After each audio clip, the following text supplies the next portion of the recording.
Dr. Sarah Chen stared at the data scrolling across her monitor at the Deep Space Listening Array in New Mexico. The pattern had first appeared 18 hours ago, and she hadn't left her station since. Her colleagues thought she was chasing shadows again, but this signal was different from anything they'd recorded before. Running another analysis, Dr. Marcus Webb asked, placing a fresh cup of coffee beside her keyboard. The steam carried the rich aroma of his personal roast, a small luxury he shared during their night shifts. Look at this pattern.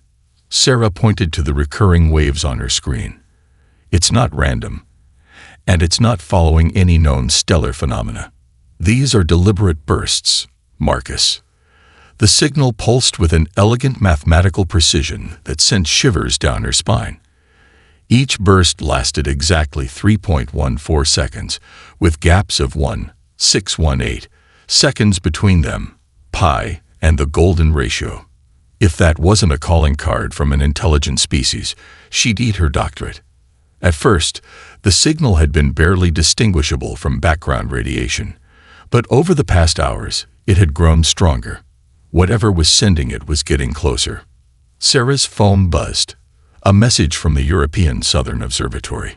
She opened it and felt her heart skip a beat. Marcus, they've got visual confirmation. 3 objects, massive ones, just past Saturn's orbit. The next 4 hours transformed human history forever. As observatories around the world turned their attention to the approaching vessels, the first images began circulating among the scientific community. Each ship was enormous, easily the size of a small moon, but their design defied every notion of spacecraft humanity had imagined. They looked like abstract art pieces come to life, sweeping curves and crystalline structures that seemed to flow like liquid metal. Gardens were visible through transparent sections of their hulls, entire ecosystems suspended in space. They weren't just ships, they were worlds unto themselves. The signal changed as they approached Mars' orbit. The mathematical patterns shifted into more complex formations, then began incorporating basic elements of human digital communications. Someone or something was learning our technology at an astonishing rate. When the first decoded message arrived, Sarah had been joined by representatives from NASA, ESA, and 3 different intelligence agencies. The conference room was dead silent as the translation appeared on the main screen. We are the Nilari. Our worlds are lost. Please, teach us to be strong. The message repeated in 20 different human languages, each translation perfectly crafted. The beings who sent it clearly understood more about humanity than anyone had expected. Dr. Chen. The NASA director turned to her. You were first to spot their approach. What's your initial assessment? Sarah took a deep breath, organizing her thoughts. They're advanced, incredibly so, but in unexpected ways. Their ships show biological integration far beyond our capabilities, but their propulsion technology seems almost primitive by comparison. They're traveling at sublight speeds when their level of advancement suggests they should have FTL capability. She pulled up an analysis of their trajectory. Most telling is their approach vector. They've made no attempt at evasion or concealment. They're either completely confident or completely desperate. The next message from the Nilari arrived with detailed schematics of their vessels, including life support specifications and passenger manifests. The numbers were staggering. Each ship carried millions of beings, along with vast databases of scientific and cultural knowledge they offered to share freely. They're refugees, Marcus whispered, stating what everyone had begun to realize. But from what? The answer came in the form of a historical record, transmitted with a simplicity that made it all the more haunting. We made ourselves perfect. We made ourselves peaceful. We made ourselves unable to fight. We never imagined that the stars held those who would see this as weakness.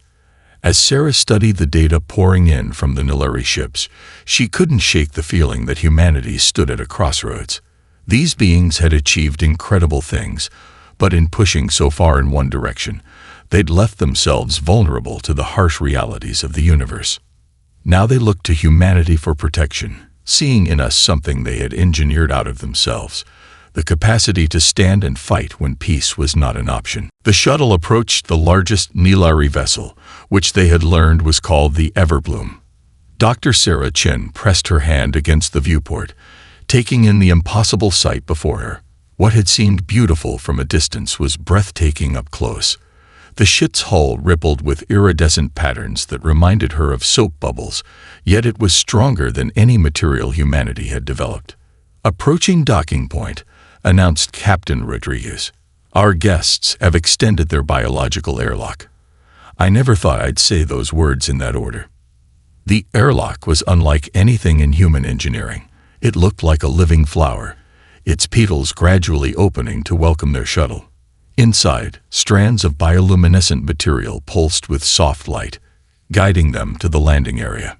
The delegation consisted of Sarah, 2 xenobiologists, a diplomatic team, and a security detail that the Nilari had specifically requested, a concept that still puzzled everyone. As the shuttle door opened, Sarah's instruments recorded atmosphere composition identical to Earth's, though with subtle floral undertones. Their first sight of a Nilari took everyone's breath away.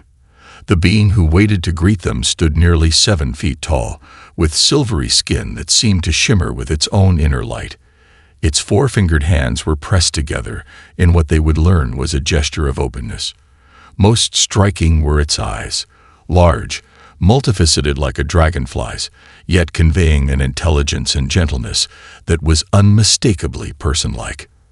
"I am garden tender Elson," it spoke, its voice a melodious sound that their universal translators rendered in perfect English. "Welcome to our sanctuary ship. Please forgive any discomfort in our appearance. We understand we may seem strange to your eyes." Sarah stepped forward as the team's scientific lead. "We find you beautiful," she said honestly. "I'm Dr. Sarah Chen. We have so many questions." "As do we," Elson responded, gesturing for them to follow. "But first, let us show you what we are, so you may better understand what we need." The corridors they walked through were actually suspended walkways through a vast interior ecosystem.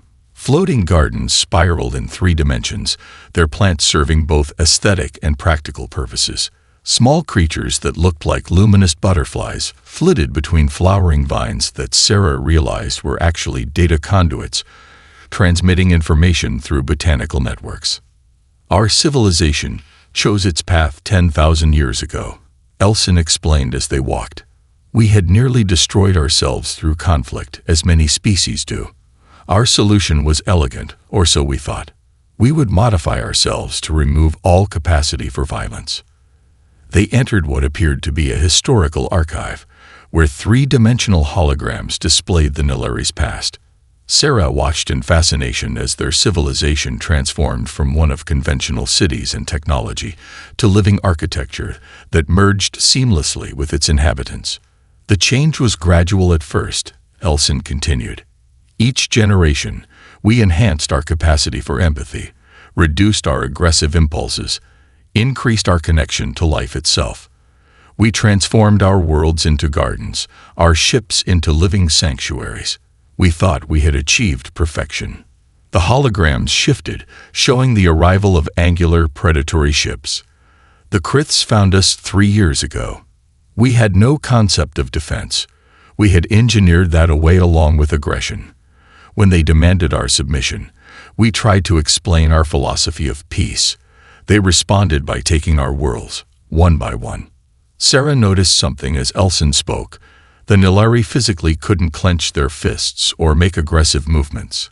Their engineering went beyond psychology into fundamental biology. "You literally cannot fight back," she realized aloud. "Correct," Elson confirmed. "We cannot even conceive of harming another being. The very thought causes us neurological distress. This is why we seek humanity's help. You have something remarkable, the ability to choose between peace and conflict. We lost that choice in our pursuit of perfection." The delegation moved through another chamber where young Nilari were tending to gardens. One child looked up at the humans with unmistakable curiosity, but also noticeable anxiety. their enhanced empathy making them acutely aware of the human's capacity for both protection and harm. "We offer our knowledge freely," Elson said, gesturing to the living technology around them. "Our medical science, our biological engineering, our sustainable energy systems, all of it in exchange for sanctuary and perhaps." The United Nations Security Council chamber had never been this crowded. Representatives from every nation packed the rows, their attention fixed on the holographic display floating above the central podium. Garden tender Elson stood beside Dr. Sarah Chen as they presented the Nilari's case for sanctuary. Their medical technology alone could save millions of lives, Sarah explained, projecting images of successful trials.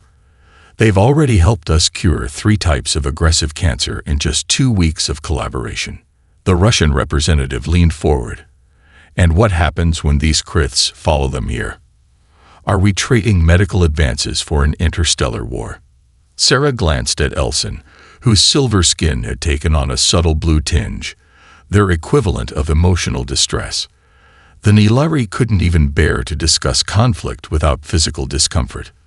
Before she could respond, an unexpected voice spoke up from the back of the chamber.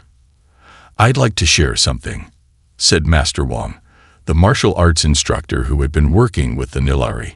The elderly teacher made his way to the podium, his movements fluid despite his age. "We've been approaching this all wrong. We keep thinking we need to teach the Nilari to fight. We don't. We need to teach them to protect." He gestured to the screen, which now showed footage from his training sessions. A Nilari stood in his dojo, trying to understand the concept of a defensive stance.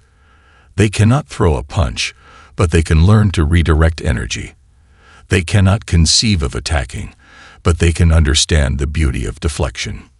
The footage shifted to show the same Nilari moving through a modified Tai Chi form, their movements graceful and flowing. They're natural engineers of energy and life. Once we stopped trying to override their peaceful nature and started working with it, breakthroughs happened. Sarah stepped forward again. "The Nilari have already begun integrating these principles into their technology." "Show them, Elson." The hologram transformed into a technical schematic, a defense system that used the Nilari's biological engineering to create living shields. "We can protect Earth and the Nilari without compromising who they are," Sarah continued, "or who we are." The chamber erupted in discussion. Through it all, Sarah watched the faces around her. Some showed fear, others hope, but most displayed a growing understanding. Humanity stood at a crossroads between isolation and engagement, between fear and growth.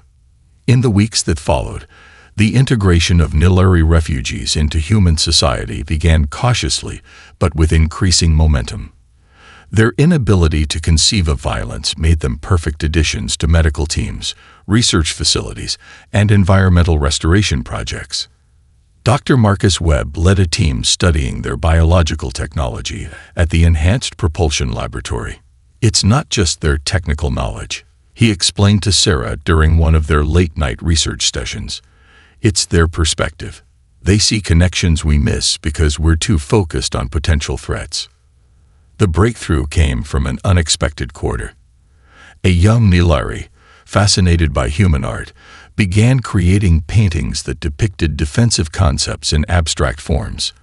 Their work revealed that while the Nilari couldn't process violence, they could understand protection through metaphor and artistic expression. This led to a revolutionary approach in teaching them self-preservation. Human instructors began using art, dance, and natural phenomena to explain defensive concepts. The Nilari, in turn, applied these insights to their technology in ways that amazed their human partners. "Look at this," Sarah said, showing Marcus a simulation of their latest joint project. "They've modified their living ship's hulls to respond like leaves turning away from harsh light. No aggression, pure protection, but absolutely effective." Outside the laboratory window, she could see a group of human and Nilari children in the park. The Nilari young ones had created a game where they used their natural bioluminescence to cast beautiful patterns of light, while the human children tried to catch the lights in cups they'd made. The game had no winners or losers, just joy in the interaction. Maybe, Sarah mused, watching the children play, they're teaching us as much about strength as we're teaching them about protection. 6 months into the integration program, the skylines of Earth's major cities had begun to change. Nilari bioarchitecture merged seamlessly with human construction, creating structures that were both beautiful and alive.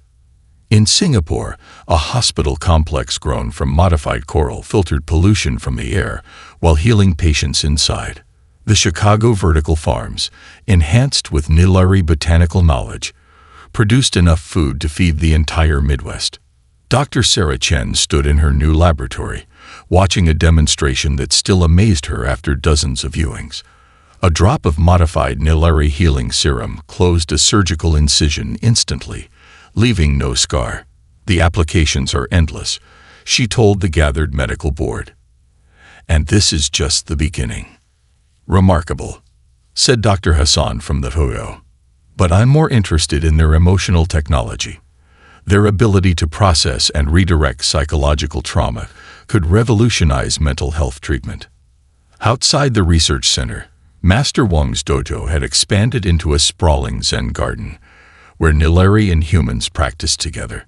The Nilari had taken to calling their new defensive art flow walking, a combination of Tai Chi principles and their own natural ability to sense and redirect energy. Watch closely, Master Wang instructed his mixed class.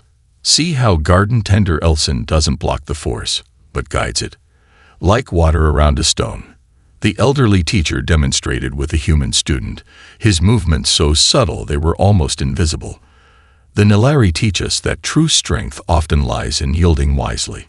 In orbit, the changes were even more dramatic. The Nilari arc ships had transformed into living space stations, their biological technology adapting to create habitats that could house both species comfortably. These stations served as research centers, cultural exchange hubs, and the first line of Earth's new defensive network. Sarah found Marcus in one of the orbital gardens, working with a young Nilari scientist named Zena. They were developing a new type of sensor array that combined human quantum computing with Nilari organic technology. The quantum entanglement patterns matched their neural networks perfectly, Marcus explained, excitement clear in his voice. It's like their biology evolved specifically to interface with quantum systems. We're seeing computational capabilities that defy our previous understanding of the possible. Zena's skin rippled with patterns of light, their way of expressing enthusiasm. Your human mathematics helps us understand our own systems better, they said. We grew so focused on harmony that we never thought to analyze the underlying patterns mathematically. You show us new ways to see. But not all the lessons were technological. In a classroom in Montreal, a human teacher watched in fascination as Nilari children taught their human counterparts about empathic communication. The Nilari youth could sense emotional states instinctively, and they were helping human children develop their own emotional awareness. It's like they're unlocking capabilities we always had but never fully developed, the teacher later reported. The human children's empathy scores have increased dramatically, yet they retain their full range of emotional responses, including healthy assertiveness. Sarah documented all of these developments in her reports to the UN Security Council. The exchange goes both ways, she explained during one session. Their understanding of biology helps us advance medically, while our understanding of protective action helps them develop safe boundaries. We're growing stronger together. The Nilari High Council, meeting in their orbital station, reached a similar conclusion. Humanity's gift, Garden Tender Elson observed, is not their capacity for force, but their ability to choose when to use it and when to withhold it. They teach us that true peace comes not from the absence of strength, but from the wisdom to know how to apply it. As Sarah looked out at Earth from the orbital station that evening, she saw a planet transformed. The night side glowed with patterns of bioluminescent cities, while the day side showed swaths of restored green where Nilari environmental technology had reversed centuries of damage. It was beautiful, but more importantly, it was becoming more defensible every day. They would need all of these advances soon enough. Long-range sensors had detected unusual activity at the edge of the solar system. Something was coming. The alert came at 3:47 a.m. Earth Standard Time.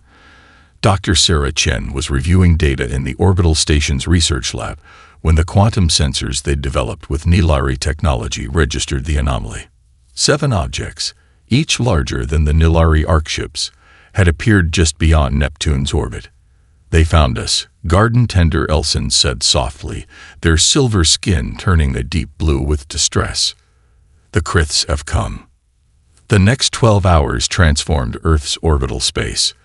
The combined human-Nilari defense network activated, unfurling like vast fields of luminescent flowers. The Nilari stations shifted their biological structures, creating protective layers that resembled overlapping petals of light. In the Emergency Response Center beneath Geneva, Sarah stood with Marcus and the Joint Defense Council as they watched the approaching vessels. The Krith ships were everything the Nilari had described. Angular predatory forms that seemed to absorb rather than reflect light, their surfaces covered in weapon arrays that looked like rows of teeth. "They're broadcasting," announced the communications officer. The message appeared on the main screen, translated simultaneously by both human and Nilari systems.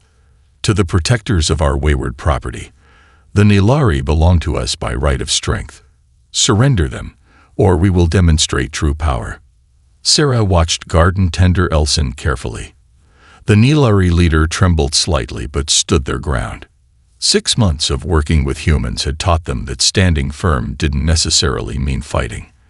The human response came from Admiral Chen, Sarah's mother, who had been coordinating Earth's defensive preparations. "We acknowledge your message.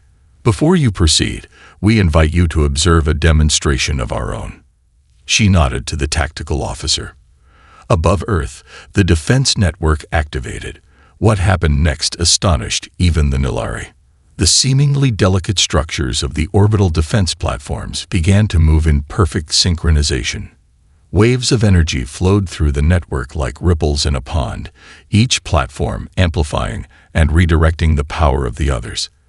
The effect created a cascading field of quantum interference patterns. When the Kriths fired their first warning shot, a beam of energy that could have vaporized a small city, something remarkable happened. The defense network didn't try to block the beam.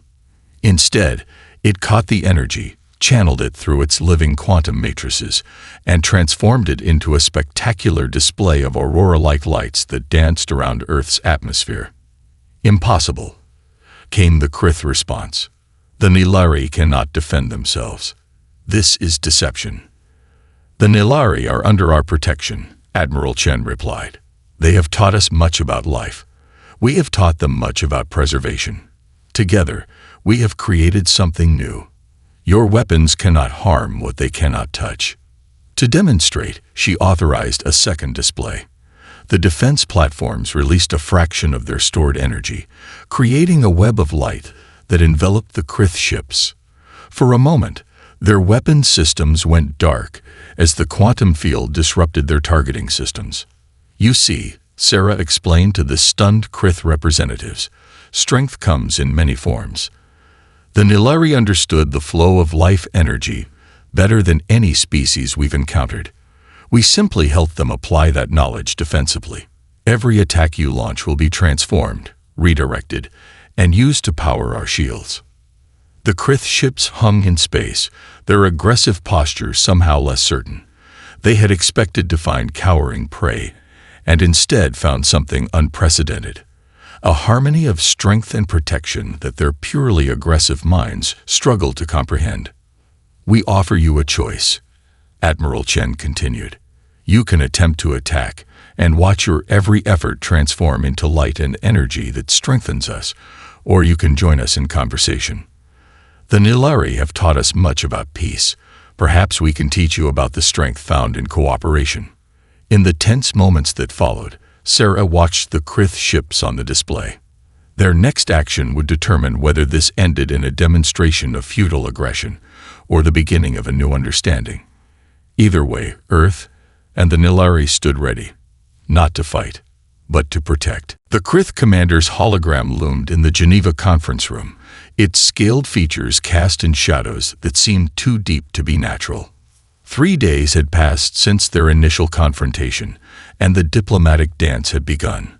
Dr. Sarah Chen watched the alien's body language, noting how it struggled to maintain a dominant posture while facing an enemy it couldn't simply overpower. "Your defensive capabilities are impressive," the commander admitted, mandibles clicking. "But they cannot last forever. All systems require energy. All shields fail eventually." Garden Tender Elson stepped forward, their silver skin now showing patterns of calm confidence they'd learned from their human allies. "You misunderstand, Commander. Our defenses do not consume energy. They transform it. Each attack makes them stronger." Marcus Webb, working at a console behind Sarah, pulled up the latest data from their orbital network. The quantum biological hybrid systems had grown more sophisticated since the initial confrontation, learning and adapting like living organisms, which, in a way, they were. "Perhaps a demonstration would help," Sarah suggested. She nodded to Marcus, who activated a small-scale version of their defensive field in the conference room. The air shimmed with delicate patterns of light that resembled a spider's web spun from starlight. "Your weapons rely on energy projection," Sarah explained. "Our combined technology doesn't fight that energy. It welcomes it, redirects it, and transforms it, like a tree turning sunlight into life." The Krith commander's eyes narrowed. "Pretty lights do not win wars." "No," Admiral Chen agreed, entering the room. "But understanding your opponent might. We've studied your weapon signatures. Your technology is impressive, but singularly focused on destruction. You've never needed to develop alternatives because raw power always worked before."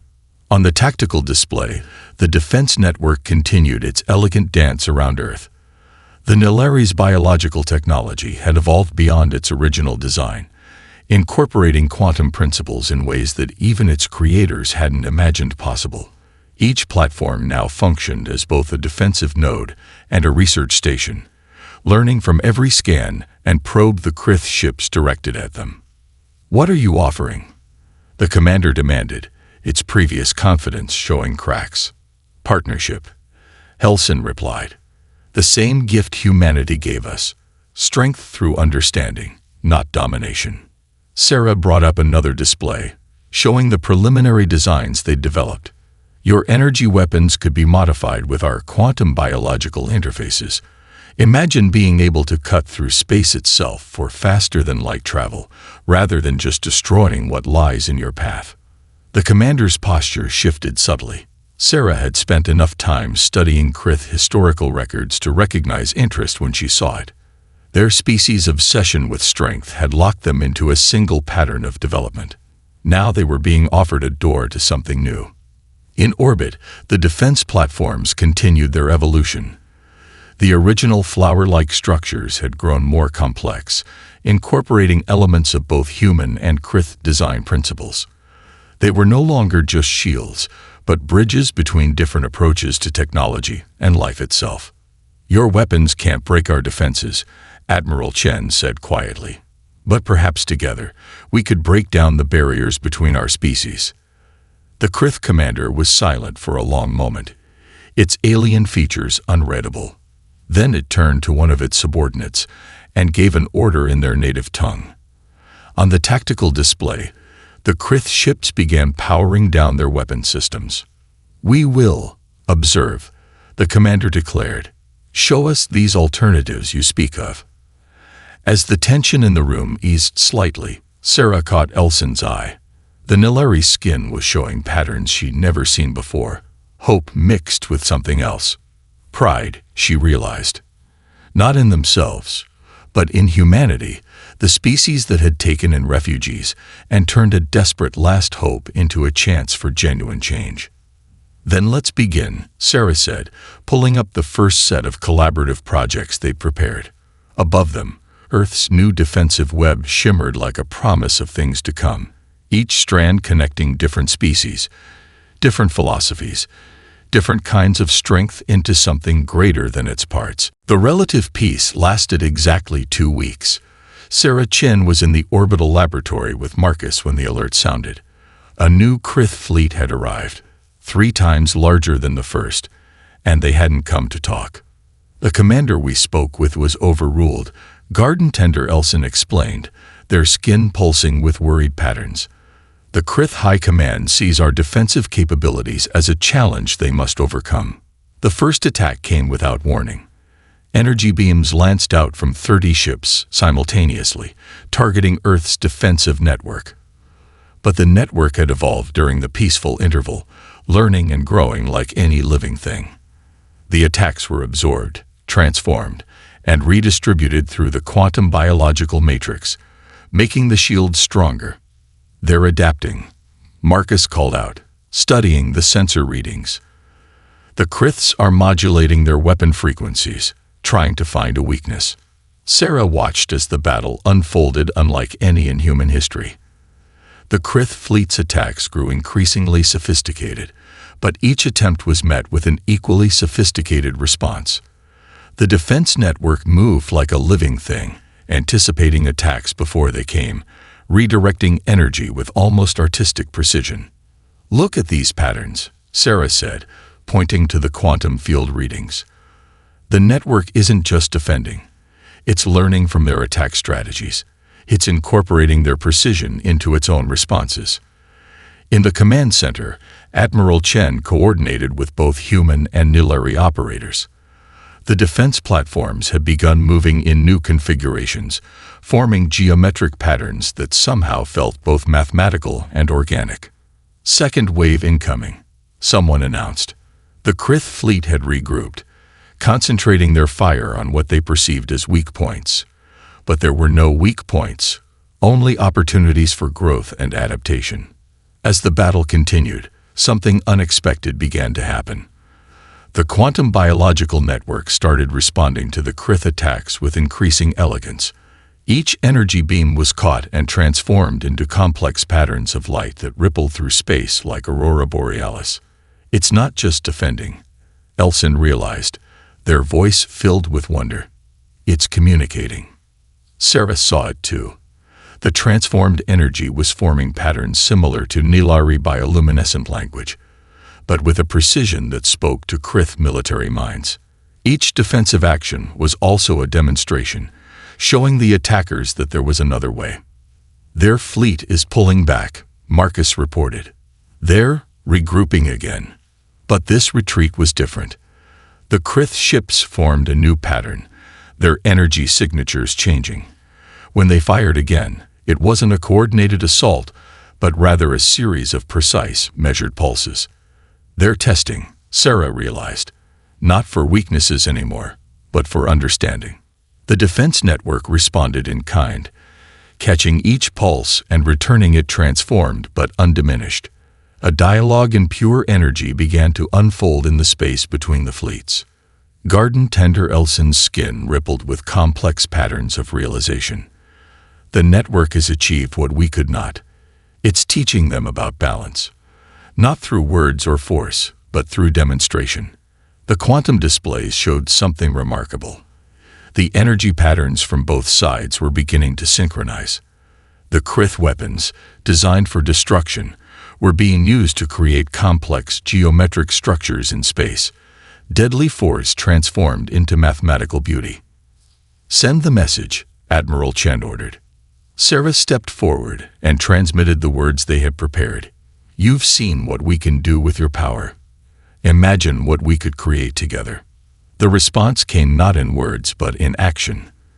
The Krith fleet's energy signatures shifted from combat patterns to something new, a configuration their sensors had never seen before. It was neither aggressive nor passive, but balanced on the edge between strength and restraint. In that moment, suspended between conflict and cooperation, 3 different species witnessed the birth of something unprecedented. A demonstration that the greatest power lies not in the ability to destroy, but in the wisdom to transform destruction into creation. 1 year after the Great Standoff, Earth's orbital space had transformed beyond recognition.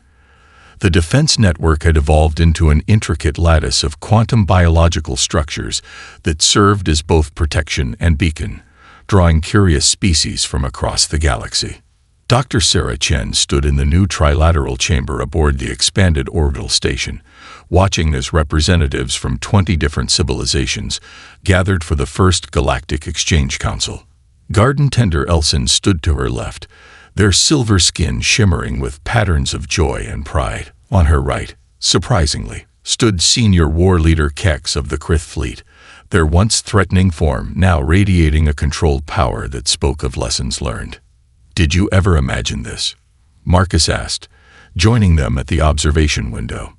Below, Earth shone like a jewel, its continents now dotted with living cities that merged human innovation, Nilari biology, and Krith precision. "Never," Sarah admitted, watching as a Krith ship delicately maneuvered through the defense network's graceful strands. The ship's previously aggressive design had been modified with Nilari biotechnology, its weapon ports now serving as quantum communication arrays. But then, imagination is what got us here. The chamber filled with diverse beings from across known space. Some were crystalline entities that floated on electromagnetic fields, others were energy beings contained in specially designed suits, and still others looked almost human despite their alien origins. All had come to learn about the unprecedented partnership that had transformed 3 vastly different species. The defense network registers 6 more ships approaching, a technician announced. "New species, following first contact protocols we transmitted." Garden Tender Elson's skin rippled with subtle lights. "They come seeking what we once sought. Not protection alone, but understanding." War Leader Kex clicked their mandibles in what had become their version of thoughtful agreement. "They seek strength, as we once did. But now we can show them true power, the power of transformation." The assembled representatives quieted as Admiral Chen took the central podium. Behind her, a massive display showed the defense network's evolution, from its early flowering patterns to its current form, a living quantum web that could adapt to any threat by transforming hostile energy into constructive force. "1 year ago," she began, "we faced a choice between conflict and cooperation. Today, we celebrate not just peace, but evolution. The Nilari taught us about life's infinite adaptability. The Krith showed us the precision and power. Humanity's gift was showing how these seemingly opposed forces could dance together." Sarah watched the faces of the gathered species as her mother spoke. Each had come with their own fears, their own hopes, their own beliefs about strength and weakness. Each would leave understanding that true power lay not in domination or submission, but in the balance between. In the station's nursery level, she knew, children of all 3 founding species played together. Human children learned Nilari empathy while maintaining their assertiveness. Nilari children developed healthy boundaries while keeping their compassion. Young Kriths discovered the strength in gentleness without losing their discipline. "The network is singing," Marcus whispered, showing her the quantum readings. The defense web had begun resonating with the combined energy signatures of all assembled ships, creating harmonies in light and power that symbolized their growing unity. As she watched the display, Sarah realized that humanity's greatest achievement hadn't been protecting the Nilari or transforming the Kriths. It had been recognizing that every species, no matter how different, had something vital to teach and something essential to learn. The defense network sparkled against the backdrop of Earth, its patterns ever-changing yet constant in their purpose. It stood as a testament not to humanity's power to fight, but to their ability to imagine a future where strength and compassion danced as one, where technology and biology sang together, and where the light of understanding could transform any darkness into stars.